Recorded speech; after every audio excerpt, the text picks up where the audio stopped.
are several things that you're going to need for this process.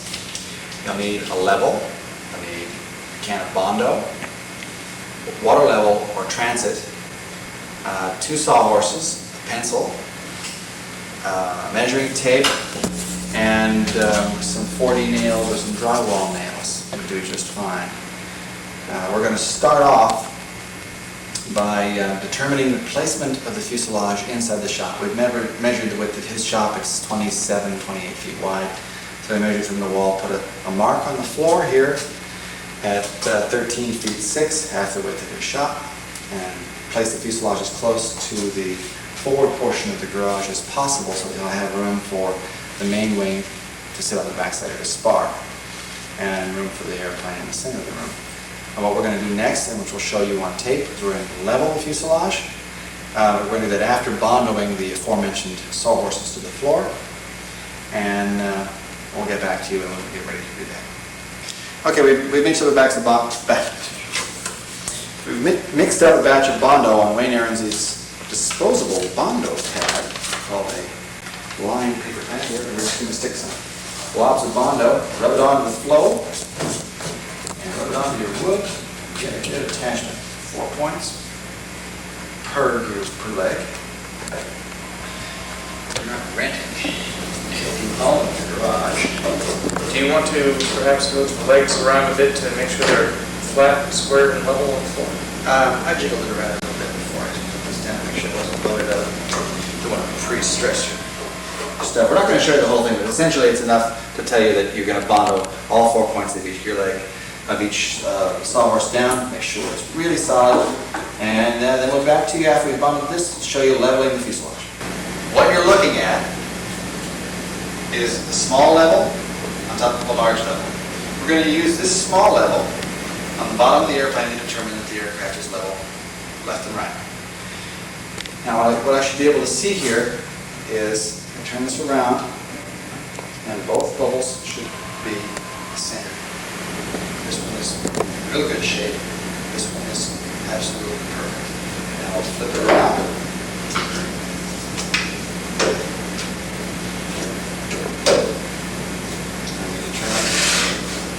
Both bubbles are still precisely in the same place. Something I failed to mention, and it's important to note, make sure that whatever your reference is, we showed you shifting, you don't roll it over, and use it the same way each time if you're leveling a particular operation. And I went back and checked the tape, and this was facing this portion up. So this is how we'll be using it when we check the bottom of the aircraft, which we're setting up for right now. We've got the level, and one of the things that I'm going to explain here before we go too much further, I don't know if Chris has this visible. Chris, can you move it a little bit? You want me to First zoom? of all, this apparition over on my right is James Redmond, builder number 13013. And to my left is Wayne Aarons, and you can give his face a quick pan. He's holding a water level full of bullion. And here I am on my back. Okay, what we're going to do is we're going to take the best reference on the aircraft for absolute horizontal is the bottom of the aircraft, just after Or just forward of the landing brake depression. Now, the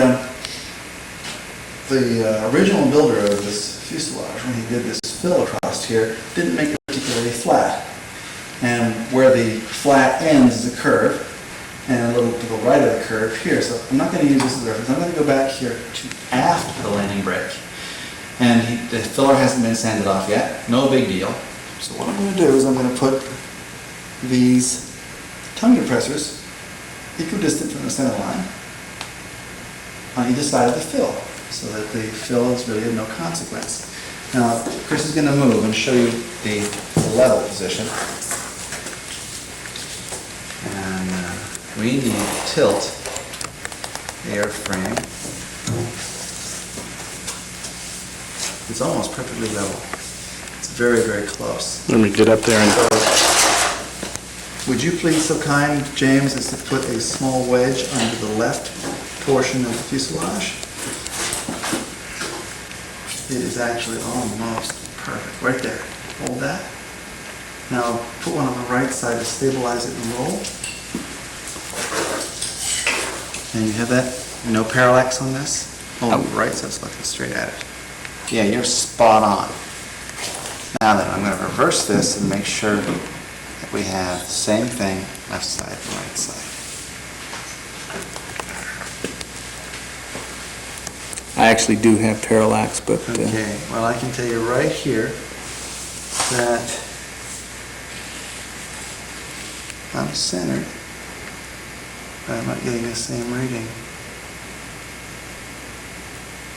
Okay, remove your wedge. Push the other one in just a little bit more on the side. We're rocking on a not quite flat front. Bingo, hold that. Put the other one back in on this side. Looks pretty good. Can you guys manipulate the lights so that I can see this thing with the light straight behind it? I'll take that one and hold it up.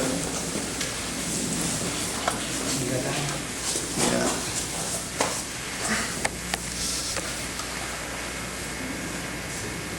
appears the left one needs to come in a little more.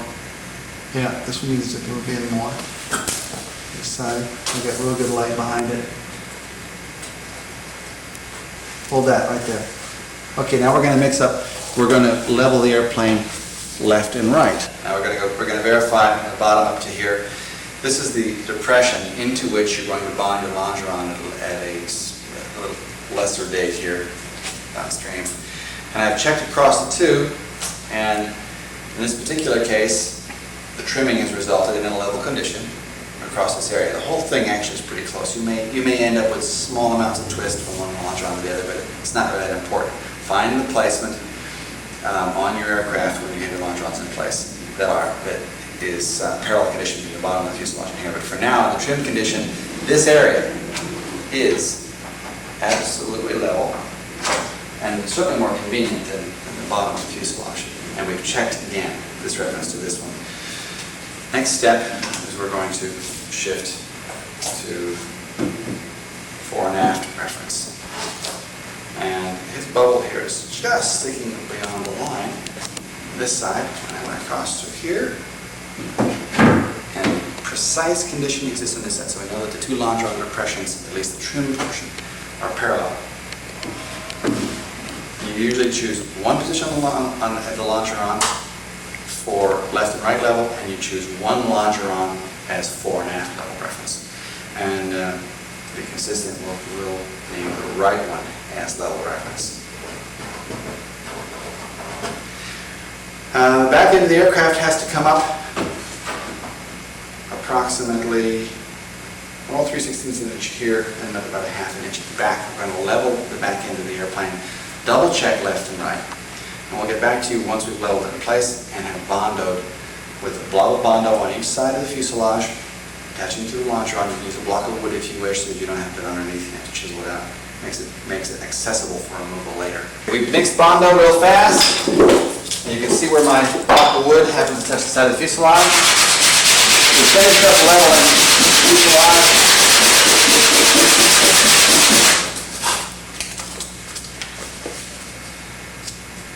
Rub that wood. Touching there. Touching here.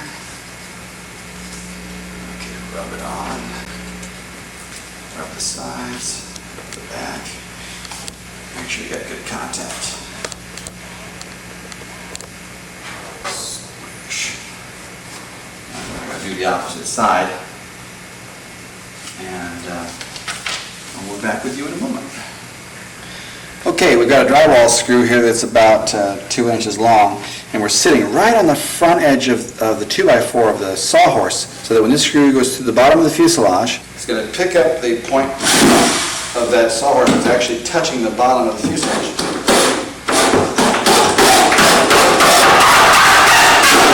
You got it. Snug. Now, when we go to install a spar later that we're talking about, when we go putting load on this thing left and right, the fuselage doesn't have it won't break up the bondo. And so the drywall screw handles the shear, and the bondo handles the roll. We're done with that.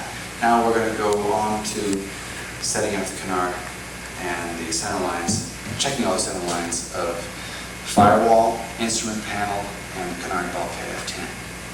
I guess this is your last opportunity. You're all bondoed down, you're about to commit this thing to a high level of permanence. Put this in place, check your level, spot on. If it's not, don't leave it as is. Change it. You're not going to have the opportunity again. Now we're going to go ahead and set up the center lines on Canard bulkhead, instrument panel, and firewall. Okay, what we're doing now is we're going to check and establish the validity of the center line that was cast into the forward face of the firewall. We're going to start off by taking two extrusions. Now, this isn't a method that you absolutely have to use. You use two pieces of straight lumber, two whatever is fine. But we have the ability to measure at the top of the firewall, and we have the ability to measure at the bottom. Now, when measuring the verticality of an object, especially with two flat sides, what you want to do is to make sure that you level in two planes of vertical. I go to the back of this or the front of this and make sure that it is absolutely vertical. The reason I do that is if I go over to the side now and I measure vertical, if I rotate this, it will change the angle of my level. So I'm going to get 4.5 first. Get that established, and I'm going to come over here, and I need to move the bottom in.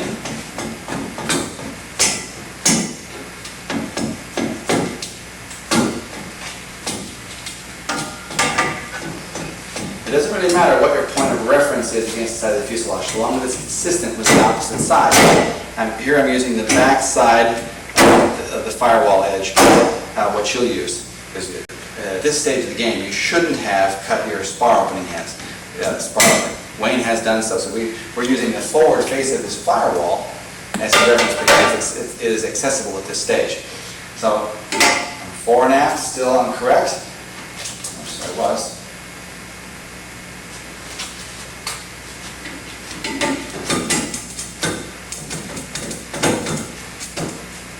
And now I'm going to check left and right this way. All right, spot on. If he's correct in both planes, what we do is we measure from this edge here, or I'm sorry, this edge here. That's why the point of reference is important.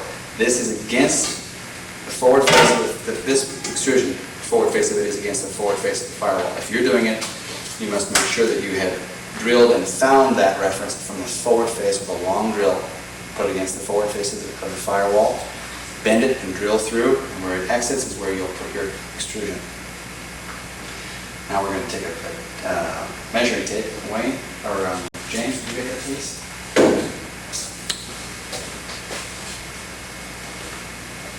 Okay, you're going to have to do a measuring. We're going to go from this edge here, backside. Okay. We're going to go horizontal here, hold it firmly. Okay. We are 21.5 inches precisely. I don't know if I'm going to trust these. Why don't you bring that to 1 inch? 1. Okay, which is right there. We have 22. And you give me some back. 22.5.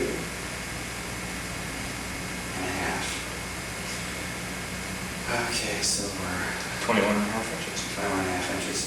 10 3/4, or in this case, 11 3/4 of your pencil. Okay, I'm going to let go of this one. So I have a parallax. 11 3/4 of an inch. Right there. Check your references. Now we know exactly where dead center is at the top. Now we'll do exactly the same thing at the bottom, and we connect the points. So this time it becomes more clear. James, can you take this right there? And hold this up. You need to hold this lightly. All right. Go to there. We are 21 and 7/16. So we'll go ahead and burn an inch.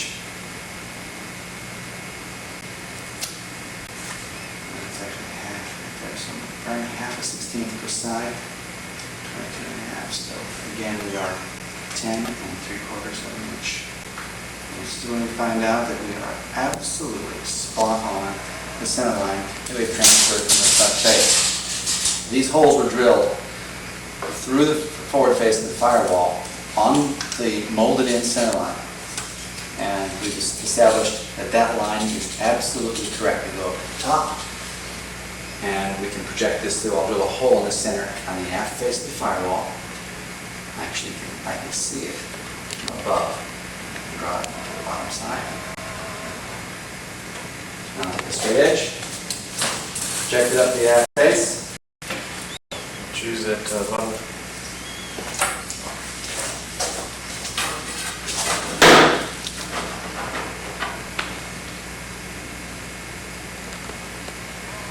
We are half a line width off, according to this. So we're going to extend this line from here down to the bottom. And, or we can, yeah, so we also have about a half a line width off the edge. We do this now, instrument panel, we do it at the F10 bulkhead, and all three references will be checked against one another. We'll take a straight edge and clamp it to the backside of F10 and the instrument panel, all extending above the instrument panel and the F10 bulkhead. And we should be able to see three vertically parallel. As you can see, we have both extrusions vertical. We've got them lightly superglued in place. Weight is keeping them, the bottom in place. The superglue is keeping them from moving forward and aft, left and right. Rather than complicating this thing, we're just going to push firmly up against this one. 26 and 15 sixteenths, let's say 13 and a half inches will give us 27. So I'm going to go 13 and a half, actually 13 and 7/16, and make a mark. I'm going to take the tape from him, and Wayne's going to go underneath the airplane. 13 and 7/16. plus or minus the width of the line in your direction. So we go that way. It's between the two marks, which is the line width. There's the original center line. Here, Wayne bought this from a friend of mine, and he was off about the pencil width. So there's our new center line here. Now we've transferred that center line on the firewall back to the forward face as the original. And it's clearly visible from this side. We'll super glue, we'll put a piece of tape there so you can see the top of it and the bottom of it. Now we'll clamp a ruler here, a 3-footer, at the bottom and at the top, and make sure that it is perfectly parallel to that line. When that is done, this is done, thank you. I need not go through this same process in the front. All I have to do is put a ruler here and sight it from a distance. I'll have to open the garage door and do it from outside and make sure that all 3 points are in line. Then I'll double check to make sure that this is centered and that they're all parallel. Then we can go on with mounting the canard. You'll see there's a level here that's clamped to the instrument panel. Top and bottom, there are the clamps. And we come back up. There's the top of the instrument panel, level. Now you're going to see tape. That tape is against the firewall. Now, if I move to the right, you can see it flex the camera. You can see that the edge of the tape and the edge of the level are in line. Now I come up. I may have to do a wide angle here. I think I'm going to. You'll see the tape in the background. There's the tape in the background at the top, right below what's the roof of the house.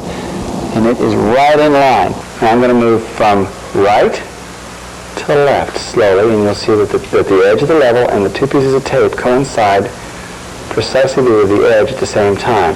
I'll move back a little bit so that we're not quite so shaky and so fuzzy. See that? I line up. Your eye is going to have much better resolution than I have at the moment with this method. But you'll notice that of the two, they both line up at precisely the same time. Bang, right there. And that's essentially what we're going to do. Now we're going to do the same thing with the F10 bulkhead, the Canard bulkhead, and the instrument panel to set up the center lines, all 3 in a row. All right, here we are. There's the F10 bulkhead clamped to the ruler clamped to the F10 bulkhead. Now, we get contrast in here. There's the silver tape at the back, the level on the instrument panel still clamped in the vertical, and we've attempted to parallel them with the eye, and we'll show you in the video camera. Now, when I move to the side, you'll notice that the blue line on the edge of the level, watch it all disappear at the same time. Clunk. All three are parallel. That way we absolutely know that. Let me transfer that center line to the top of the F10 bulkhead, put a mark on it, and put one down below. It gives us top, center, and the vertical line. Okay, that mark was transferred from the other side where center line was more obvious. The translucent quality of the fiberglass allowed us to see the part lines between the two center cores. Without the tips on, measuring to the center line is actually much easier, but this isn't an accepted method. Now that we've got that line transferred, we put a square against the front face. It's been leveled across here simply by the virtue of the fact that there's the same number of tongue depressors on that side and the same place as they are on the other side. And the table is level. And I'm going to scribe along the bottom here, directly between these two lift tabs. The next thing we're going to do is show you how to drill these lift tabs if you have received lift tabs that have not already been drilled, and how to determine the placement of the holes. This mark will sit directly over the mark that's on your F10 bulkhead, and that's why it's necessary on the bottom surface only. All right, here we are. We've got the center lines in place. Criterion for the position of this hole, for those of you who do not have pre-drilled lift tabs, is you want 1.5 diameters of the edge of the hole from the edge of the tab. Quite a bit of meat. Well, that's just about a 1/64 of an inch underneath a 1/2 inch. So we'll go 1/2 inch. Put this thing up against the edge. There's a little detent at the top of this thing, and we'll just go zip, zip, zip. We'll do the same thing on the other side. It's already finished. And that's the edge of the hole, so we just sort of draw the line in here. It's a 5/16 inch hole. And 16 inches from center to center. That's not important. Actually, it's more important to be in the center of the lift tab. These are overbuilt by ×10, so it doesn't really matter at this stage. But there's the center line marked. There's the hole 8 inches from the center, and the edge of the hole is a 1/2 inch from the surface. We're going to drill that out with a 3/16 inch drill bit. 1/8 inch to 3/16 is fine as a pilot. Okay, there's the 5/16 inch drill bit. I'm going to measure a mark here on the bottom, showing, and I can hold this on the side, and it's middle, right there. And if you can more clearly see it here, the bottom, there's the middle. That means I'm going to put my 3/16 inch drill right there.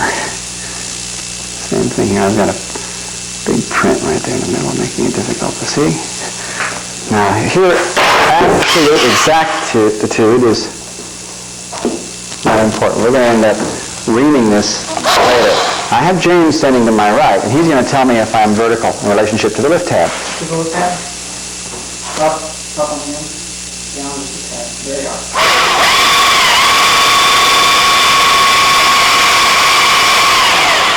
Okay, 2 downs for Wayne Aronsi for having indulged a bit in his toolkit.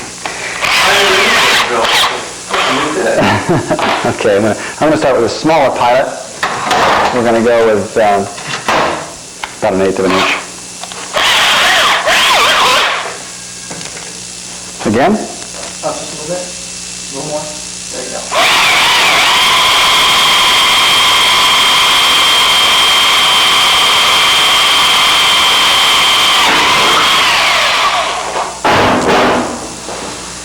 Same. Up a little more.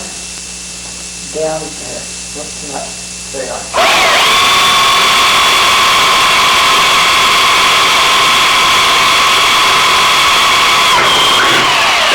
Okay, now we don't really have to bring it up much, but I'm going to take it up to 3/16 just so that we can use a long drill bit.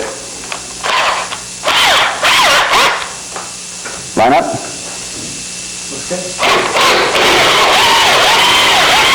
Well, obviously the center of the drill bit was on part that was actually dull. Ready? Down a little bit. A little more. Now up. There you go. Okay.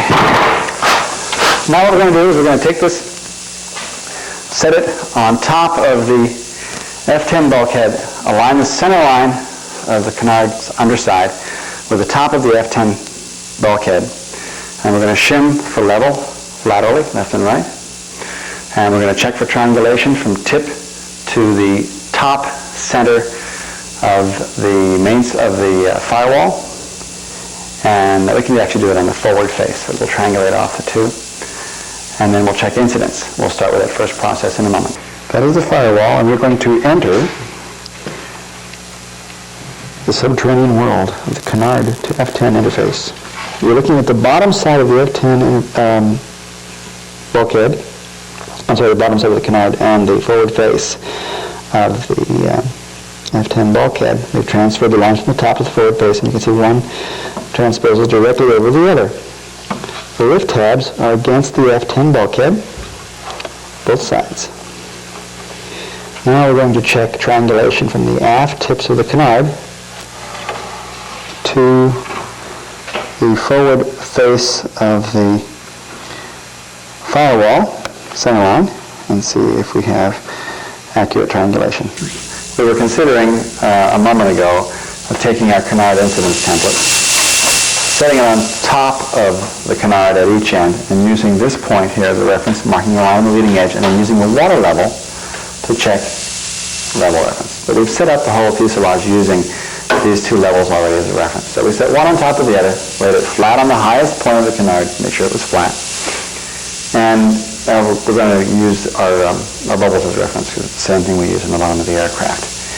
And what we're really trying to establish is that the Canard is parallel to the bottom of the aircraft. When we're done with this particular step, we're going to slide the spar in place, and then step back 15 or 20 feet, and do a disappearing act of the top of the spar and the top of the Canard. When the two are absolutely parallel, it will be plus or minus a few hundredths of an inch, and then we'll verify it with the water level. So we're going to use this for now. It looks as though we have to come up on this side.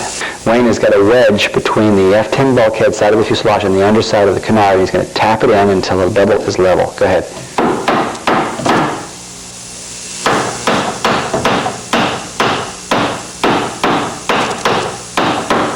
Keep coming up.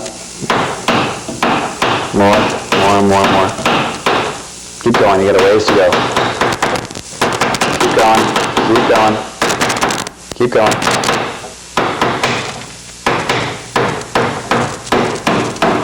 Good, stop. Just a touch more. Here more. Looks good. Okay, now I'm going to clamp this, and we'll check triangulation. How much up are you there? To about 1/8 of an inch. Okay, so you've got 1/8 of an inch more purchase of the lift tab to the hard point, on one side and the other. No big deal. Okay, and both bubbles look absolutely great.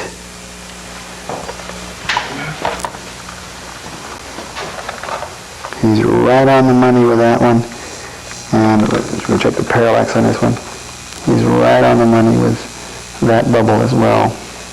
And you'll be able to see the wedge through the opening here.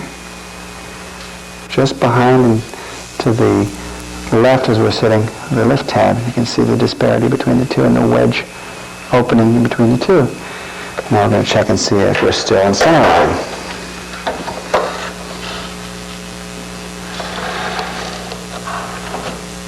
Yep, still spot on. Okay. All right, we've got a small nail just after the hole will be drilled. And it's set up so that it'll go into the middle of the firewall. Ooh, hard stuff. We might want to pre-drill this, but we're going to take another shot at it with another drill bit. Maybe with another nail. The last nail we have here, of course. He has an extra one in his other hand.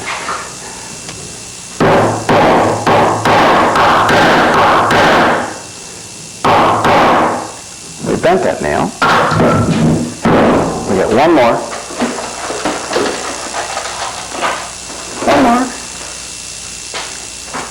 the hole is fairly well established. Okay, that nail is vertical, in place, and we have room to go from here to the two ends of the canard. And as all of you know, these are equipped with a small slot in the end of the tape. We place that on the nail, and we measure to a point on the opposite side. We are 10 foot, 8.5 inches. We'll go to the opposing side and do the same thing. Okay, we did 10 foot, 8.5 on that side. Put it back onto the nail. And we're going to come over here, go to this precise place on the opposing side, 10 foot, 8.25. Now we'll swing back and make sure with James that he has the same reference. 10, 8, and 1/2. Okay, now swing it around the leading edge. And you need to be on the opposite side of the leading edge though. You've got that help. Swing it so that it wraps around the leading edge and goes around that radius on the front. Okay, now just somewhat gentle on the front, but not wrap all the way around, just sort of diagonally. Now, take a look this way and get an average for what you think is around the middle of the center leading edge of the radius.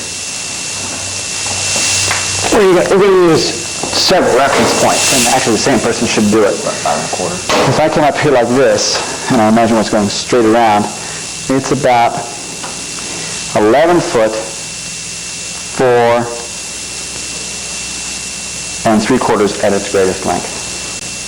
I said 11 foot, 4.75. 11 foot, 4.75. Hand it to somebody else. Come on around. Hang on to it. Now what we want to see is the same coordinate discrepancy that we had on the other side. 11 foot, 4, and oh my God, 11 foot 4 and 5/8, an 1/8 inch difference from there to here on the side. Now I'm going to go to a straight line where if the tip wasn't on it, I'd have a cleaner reference out here at the forward outboard corner. So I'm going to use that at the moment. And right now, that is 11 foot 4 and 5/16. Since these tips are hand carved, what we're going to go for is definable a hard point as possible. I said 11 foot 4 and 5/16. We have 11 foot 4 and 5/16, precisely, to the forward corner. 11 foot. Let's try another reference.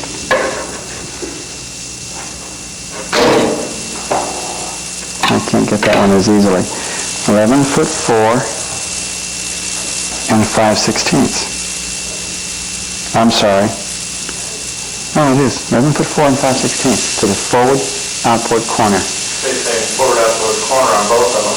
Oh, identical. Oh, identical. Who built that Canard? Got my name of Aaron Z. I'm going to check it one more time. I'm going to pull it tight. 11 foot 4 and 5/8 with a wrapped around leading edge reference. No, 5/8, 11/16. 11 foot 4 and 11/16.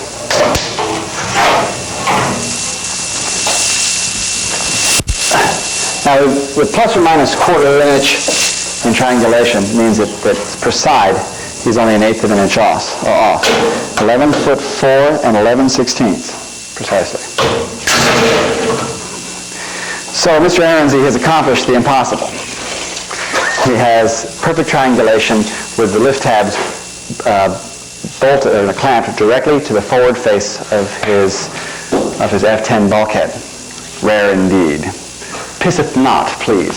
So he's down. We're gonna check the incidence on the top side of the canard, and then we're gonna drill it. When we put the canard in place and clamp it up the first time, we wanted the canard to sit as close to the top of the F10 bulkhead as possible. The bottom side of the canard right on top of the bulkhead. Well, the canard sits at an angle relative to this level line that's on the fuselage. So the bottom of the canard saddle had to be sanded down below the F10 bulkhead, after the F10 bulkhead only. You do that by simply taking a marking pen and marking the aft edge.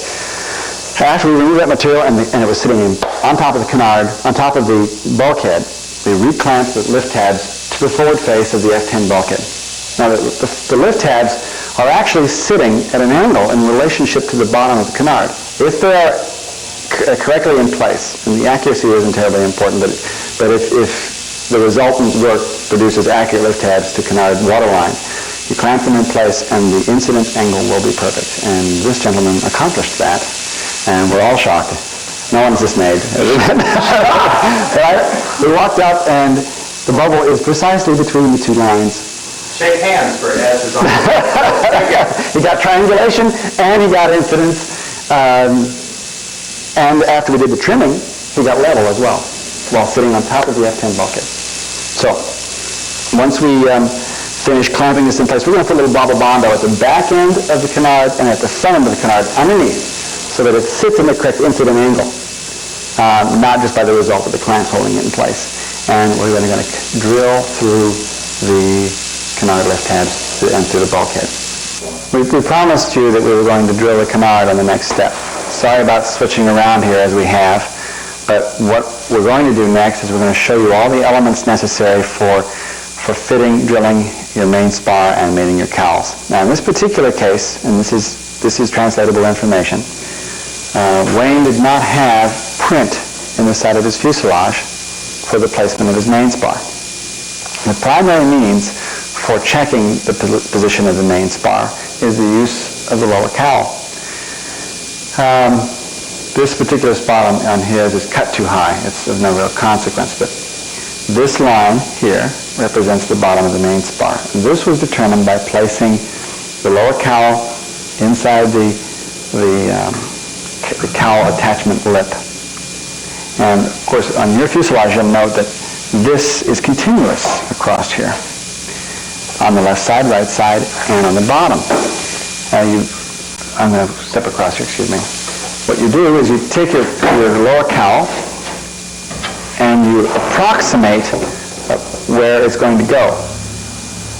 You put it in place and you mark, it's not going to go on here, of course, because the lip sticks out, but you mark where you're going to cut it free. Where you cut it at the top is really of no concern. But you want to make sure that you have enough cut. You'll have the print on the side of your fuselage. And you go down about 1/4 of an inch or so, 3/8 of an inch below this mark, and cut into the lip, all the way to the firewall. And then go up about 1/2 an inch or so above the top side of your main spar and of course that print is here too, for where the top cowl changes. And for this particular portion, don't bother with this section. Just cut this away and get to about 3/8 of an inch below the main spar cut out, right side and left side. Center line, go 1/4 to 3/8 of an inch to the left and the right of the center of the duct. Cut it away, sand it flush with the forward face of the aft face of the firewall. Then take the lower cowl, drop it into position, and you've already leveled your fuselage, if you did that earlier. Then you're going to take your level, you're going to place it on top of your cowl. You're going to take a couple of clamps. Now here on the floor are some of the things you're going to need for this installation. You're going to need an 1/8 drill bit, 1/8 cleco pliers, clamps, a number of different types, but this is called quick grip. Now I can look up here and check the level, and I'm spot on level. I'm going to clamp this. I'm going to have James turn off the camera a moment. I'm going to have him come down here and look and show you what it should look like here in this lower section. You can't see it from there. Now, we previously marked this. We've placed the bottom of this surface directly relative to the bottom of the main spar. Garage door is about to open, so fret not. Now I'm going to clamp this up. Suck it up tight. I'm going to do the same thing on the opposite side. When the two are absolutely level with the bottom of the spar cut and level with itself, then I know that the cowl's in the correct position and I know where the bottom of the main spar is supposed to be. Now I've measured down about an inch to inch and a quarter from this point and put a mark right here. Can you see that mark? I'll remove this so you'll be able to see it. That's where I'm going to put my first 1032 flush head screw. It's about an inch and a half actually down from here to here. It's really an arbitrary mark. It's an approximation to this crotch here. Now, after I've gotten that mark,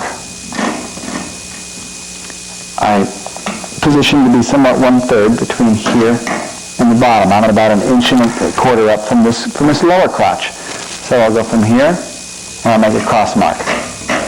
And I'll go from here and I'll make another cross mark. Then I go back, reduce this to a 1/2 inch. And I've already measured this. And I do a scribe mark across here, one across here, and one across the bottom. Now I repeat this on the opposite side, and so that I have exactly the same marks on the opposing side. When that is done, I take I clamp this in place, and I clamp this to the firewall, which pulls and make sure you have an equidistant gap on this side and on the opposite side. Clamp here, clamp there, drill, put in the cleco. Snug this up, make sure it's pulled tight against the skin without any spanning between the curvature. And then I put another cleco in place. That's cleco, cleco, cleco. Do the same thing on the opposing side, and I have mated my cowls to the aft lip of the firewall. Okay, and notice when I squeeze here and push in, that this will come up and butt up against the surface. See the little flex right there? See if I can do it. You see that?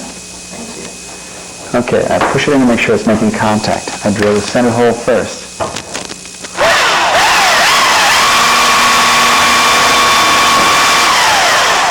Make sure nothing's changed. So let's go.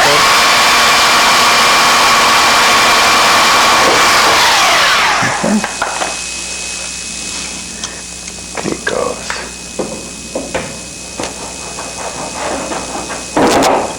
Pulls up tight against the surface. Firmly attached. I make sure that I'm flush all the way along here, that I'm not floating in the air. Push down ever so slightly at the top, which will help maintain my alignment.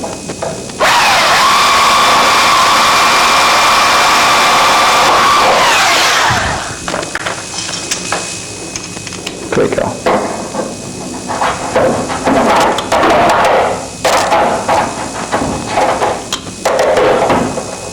I think that one doesn't close all the way. It doesn't. Make sure it will close all the way. This one wants to jam up too. Yeah, that's 2 down. 3 down. There we go.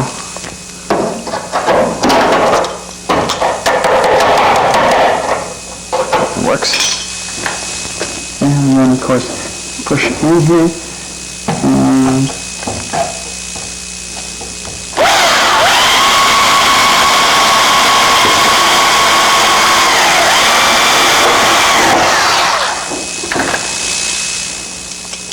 and hope for the best. We got a good one there. Now we're going to repeat on the other side. We get nice and flush. Pull on this. Pull this off. Nice, tight, clean fit. We'll be able to pull all this stuff off of here and it'll stay right where it is. And that's what it should look like. Later on, we're going to do a feather job here of these plies. That's why you came so far down, so that you can taper in the plies so that you end up this thickness without overfilling here. And you have a lot of latitude. When you put your inlet duct into this depression, you have to do some filling in here anyway to make it match. So if you end up a little high in this corner, it really doesn't matter. You'll be able to lose that real easily. This is where the splitter plate is between the boundary layer air and the duct. We're going to cut this out and slide the spar in place, but we're going to go ahead and drill the other side first. We'll be back with you to show you the drilling of the lift tabs that we were talking about doing earlier with a 90-degree drill drive attached to this. And sorry for the break, but we'll get right back to Canard after we're done with it. Okay, as you notice, you have a 90-degree drill drive on there, and it's touching the side of the fuselage. Absolute perpendicularity here isn't absolutely paramount, because that'll be reestablished when I drill from the back side. When I'm drilling with a longer drill, it'll be much easier for me to establish perpendicularity to the back side of the F10 bulkhead. But I have to determine where this is, and this is the only way I can do it. You can only see my hand for a bit, but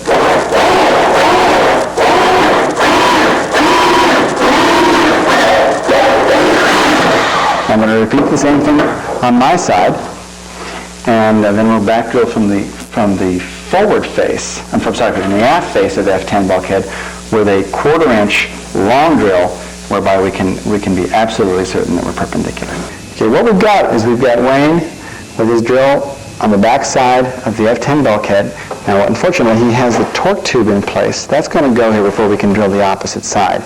It would give me a much better view of the drill and its position relative to that whole perpendicularity he establishes left or right, making sure that the drill is not above or below vertical, above or below horizontal, is my job. From over here, I tell him up, down, left, right. Okay, down one, just a touch.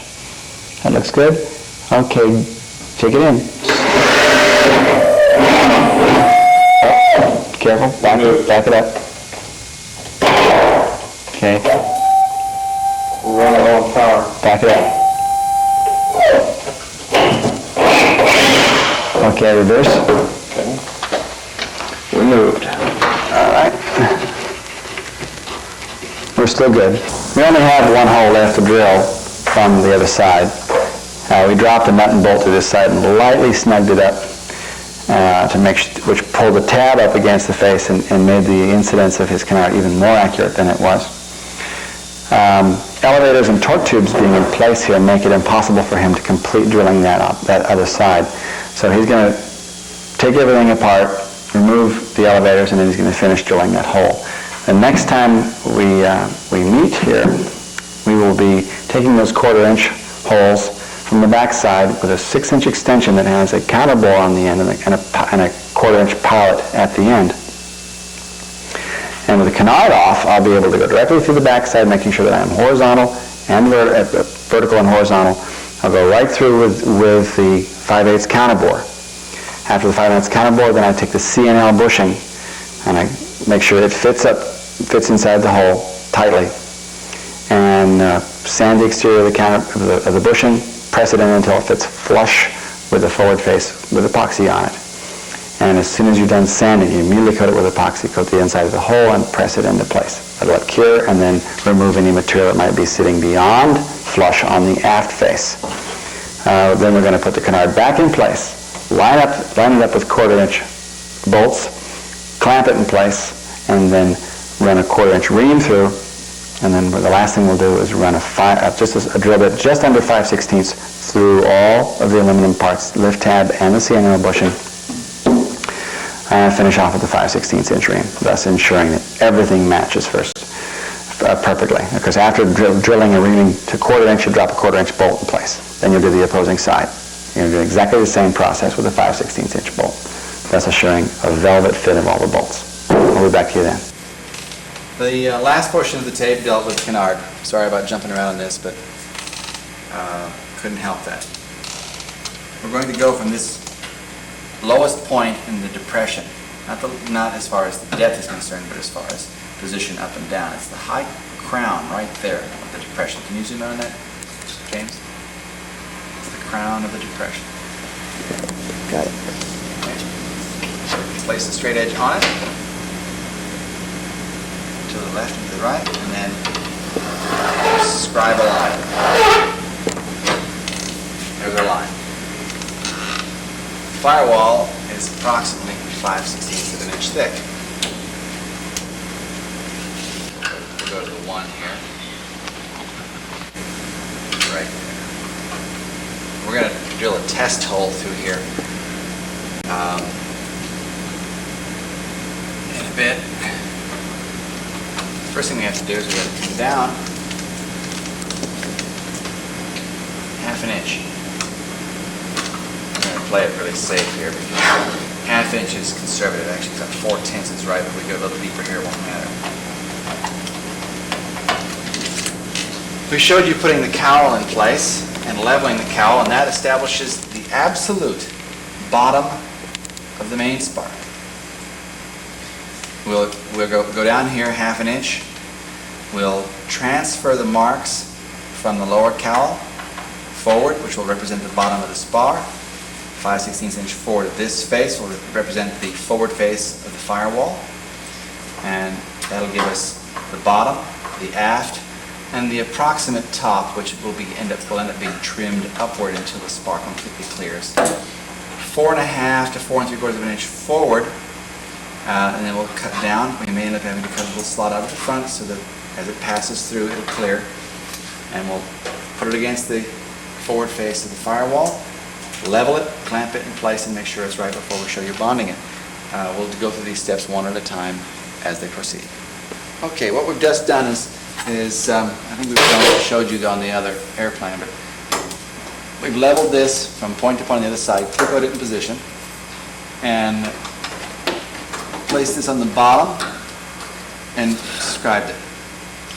The bottom of the spar will sit right there. We've done the same thing on the opposing side. We'll measure from the aft face here 5/16 of an inch forward, approximately that much. From there, we go 4 5/8. Do the same thing at the top and then cut the hole out. We need 2 tools essentially. We finished describing the hole, and then I took a 3/8 inch drill bit, punched them in the corner, making sure I didn't hit the firewall as I went through. And now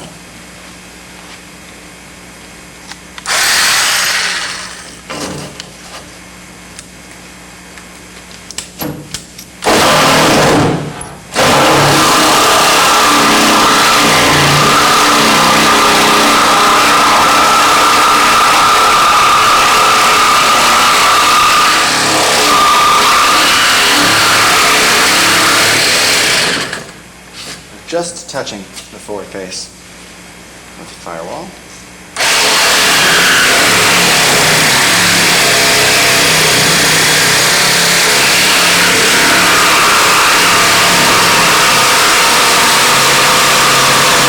You really have to look at what's going on this face, because what's important is what's happening on the opposing side. Okay, here we are back again.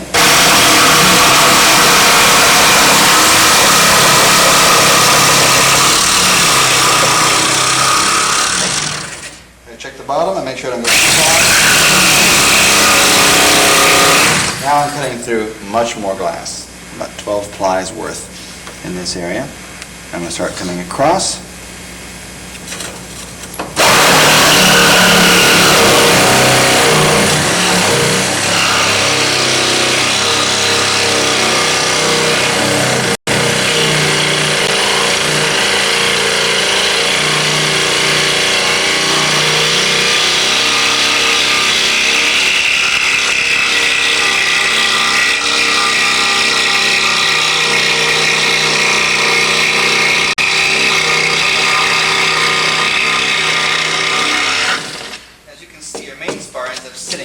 On top of the engine mount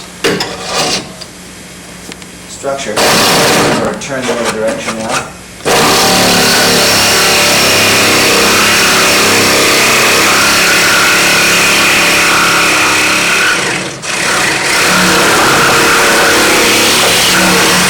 And pick up the bottom of that cut. I got a full cut all the way across.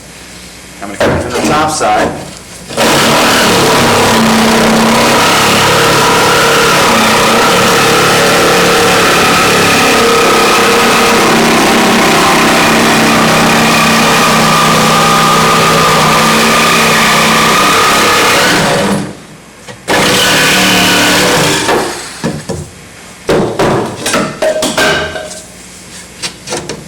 cut down at an angle slightly from this because the spar does have some dihedral in the bottom. Now clean this up, chew it up, and I'll cut the opposite side, then we'll attempt to slide the spar in place. Okay, what you see here is we've taken a level and run from this surface across to the other, made sure that they were very close. And this had to be relieved slightly because the 1/8" plates are on the backside of the spar. This is not something that's absolutely necessary at this stage. These plates could have been left off until the spar was installed, thus eliminating the need for this opening. This was cut at 4 5/8 to this point. This is 4 3/4 to here. The bottom portion is just enough for it to clear because you let the spar ride on the bottom all the way across. Because of the width change, this is the area that has to be opened up. This will be filled with dry micro later. After that was done, sanded this smooth and then did a trial fit. We're going to run this spar through here right now, and James is going to continue the video as we do so. Now remember, we're going to ride on the bottom. And he comes through this side, down, up on your end, up on your end, up on your end, right there. Now you notice we're right against the bottom. There's your clearance. I don't know if you can see that. But we got just enough here. That dimension of the top, the size of that slot, is 1 3/4 here. Make it 2 inches in excess, and you'll see how it begins to, because the taper to slide up. Center line mark is in place here. I take it all the way across, and center line is marked up. We're going to pull this back out in a little bit. We're going to sand the back side of the spar.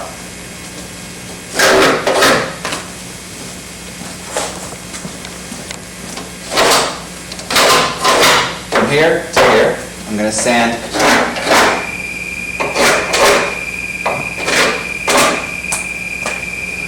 inboard of that line, outboard of this line 1.5 inches or so. I'm going to do that on the bottom side. On the top side, and I'm going to do it on the top side of the spar and 1.5 inches or so above the spar, so it's sanding an area about yay wide. And I'm going to be sanding the area entirely above 1 inch above the spar, 1 inch below the spar, and everything in between. We're going to get a full bond to the forward face of the firewall. We'll also sand the area where the engine mount, lower engine mounts, interface to the bottom side of the main spar. And we'll be back to you as we begin that process.